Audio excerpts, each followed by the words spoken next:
Nandito ako ngayon sa T4 Changi Airport para sunduin sila Nanay, Charo, Charissa at Nayumi dahil first time ni Nayumi dito sa Singapore. Siyempre, halos isang oras ako naghintay dahil sa mga kabagalan. Ayan, o diba, halata naman. Aba, parang atitap-tap pa, nakadilaw pa. At eto na nga, lumabas na nga si Charissa, nauuna sa takilya. At syempre, naiwan si Charo dahil sa bagahe. At eto na nga, lumalabas ng aking pamangkin na si Nayumi, ang aking pamangkin na Japon. Ay, hapon pala. O, eto na! Ang mukhang smuggler na harang. Mas. Dapat kasi pag scanning, wag lilinga-linga. Look smart. At ayan na nga aking murang. Ganda. Ako nagsalansa ng gamit ko eh. Paano nagtagal sa'yo? Paano? Anong ginawa sa'yo? Una pala, pinagtitipan ako dito. Inano yung dito sa mata sila, mata lang. Ako pinagtampak ko ganun. Hindi, pinabalik muna ako. Ano muna sa mata. Ganun talaga kapag suspicious. Hindi, pinabalik ako. Ano daw ako, balik daw. Sabi niya gano'n, balik. Eh di bumalik ako. Pinassport ko ulit. Tapos di bumalik ako. Eh di inano yung sa mata. Tapos sabi niya gano'n, hindi pa nakuha sa mata. Pinatambal pa ako. Eh di na lang balik. Ayan na. Inaano ka ng security. Pinakaban ako. Ganun talaga kasi suspicious kang tignan. Ay, ano na maalat na.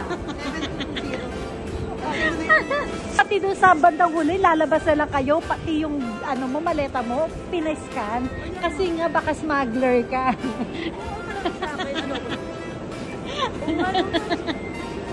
Nag-rent na lang pala ako ng isang van para isang sasakyan na lang kami, diba? At syempre, una kong pinapanek si Nanay para makaupo na at di mapagod.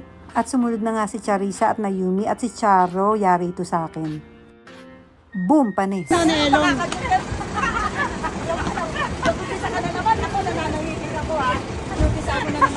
Ito na nga, nakarating na kami sa aming bahay. Welcome to Ang Mokyo with the capital A-N-K, Ang Mokyo.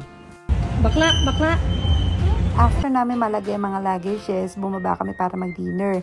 Dito yung isa sa sikat na chicken rice sa Singapore. Kasi naman, sobrang sarap ng chicken rice nila, pati soup, grabe. Meron din namang mixed rice, ayan, iba-iba, parang karenderya sa atin. At heto na nga, kumain na kami. Buti nila si Nayumi nagustuhan yung noodles, at si Nanay nagustuhan niya yung chicken rice. Sarap na sarap sa kanin. Ito, free soup to, kasama ng chicken rice. Napakasarap, grabe.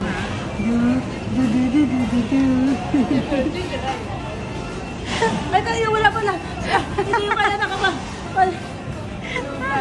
Yan, magligpit ka.